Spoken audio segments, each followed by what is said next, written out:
上環文武廟位於香港上環河里活道，由文武廟、烈聖宮同宮鎖三棟建築物組成，建於1847年，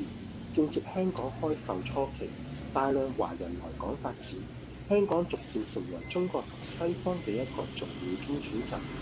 呢個時候，香港仍未有確立明確嘅政府管治模式，英國嘅殖民模式同法律制度同華人社會嘅文化有住明顯嘅分歧，因此初期嘅殖民政府將華人事務交由華人社團自我管理，而上環文武廟正正就係早期香港華人嘅管治核心。上環文武廟嘅地理位置非常優越，當時未被現有嘅高樓大樓所包圍，位於一片高地之上，有廣闊嘅視野。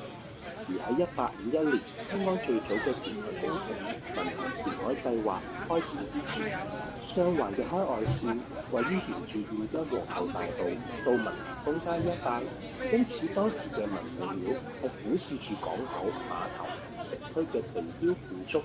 亦都建構咗進入香港嘅船員、遊客對香港嘅第一城市印象。而隨住上環填海同維多利亞城嘅高速發展，大量華人商戶居民亦紛紛進駐，圍繞住港口地區聚集咗大量貿易相關嘅行業，例如南北行、金山莊、米行、造船業等，喺上環地區產生咗大量嘅商業活動同埋商業需要，且吸引咗大量唔同籍貫嘅華人聚集，包括但不止於潮州、福建、中山、四邑、廣府。複雜嘅移民關係使殖民政府對華人嘅管理非常困難。而喺中國嘅傳統中，地方廟宇正係能夠以宗教意識形態聚合社會共識嘅自治模式之一，而最能夠代表城市嘅神明就係各地嘅城隍。但喺上環附近嘅城隍廟喺1877年因為業權問題清拆，城隍亦都因此搬到文武廟繼續接受供奉。文武廟自此正式成為香港維多利亞城嘅城市神，亦都擔起咗維多利亞城港島北地區嘅華人事務。除咗教育、醫療、宗教生活之外，亦都作為華人嘅社區仲裁、公共討論空間，甚至乎係同廣東以至清政府嘅聯絡對象，並因此受到殖民政府所猜忌。當時好多社會時事就係喺呢一個空間裏面討論，並由華人社會中德高望重嘅人士作出決定同安排。文武廟作為一個華人信仰嘅神聖空間，華人民眾相對於殖民政府嘅理民府同埋法院，更加相信喺呢一個空間內所進行嘅仲裁。例如喺1856年上環大火，殖民政府喺議會商量建立消防隊嘅計劃嘅同時，喺文武廟內一班華人精英亦都係商量緊建立消防隊嘅事，並決定資金出資。另外，華人精英以文武廟嘅名義建立咗好多嘅學校，亦建立咗義莊義祠。好多喺外國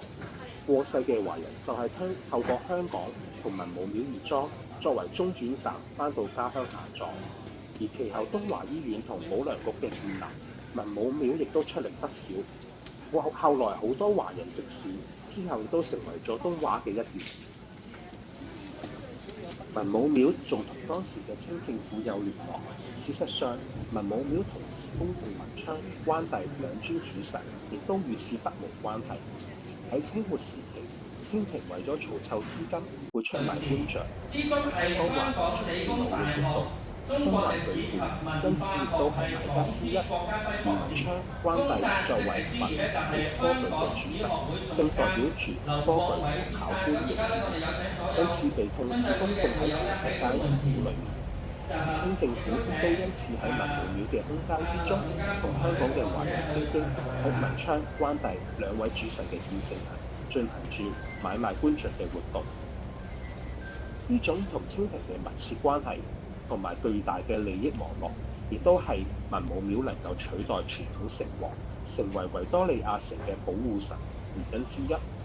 除此以外，由於文化因素，清廷認為香港雖然歸英國殖民，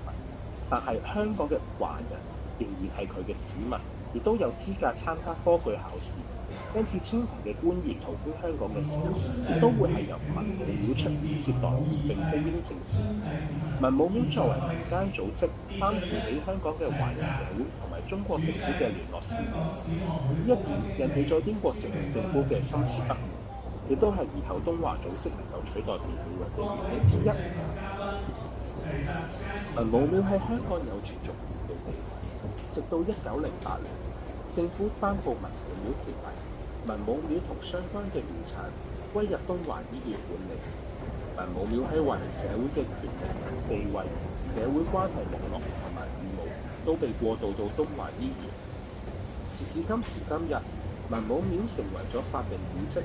非物質文化遺產同埋熱門嘅旅遊景點。但係每年東華三院都會喺呢度舉行秋祭大典，一眾董事會成員同政府高官都會出席，而春祭則由文化界舉行。可見文武廟仍然保留住宗教意義上嘅重要性，同埋備受尊敬嘅社會地位。隨住時代轉變，文武廟作為香港華人社會權力中心，甚至國際華人交通重要樞紐嘅角色消退。佢嘅空間變成咗今日嘅宗教祭祀同旅遊場所，觀乎其社會景觀同1870年代能夠俯視港口嘅地標建築，變成咗今時今日被高樓大廈所包圍嘅寺廟空間。上環文武廟見證住香港都市轉型同埋東街更新。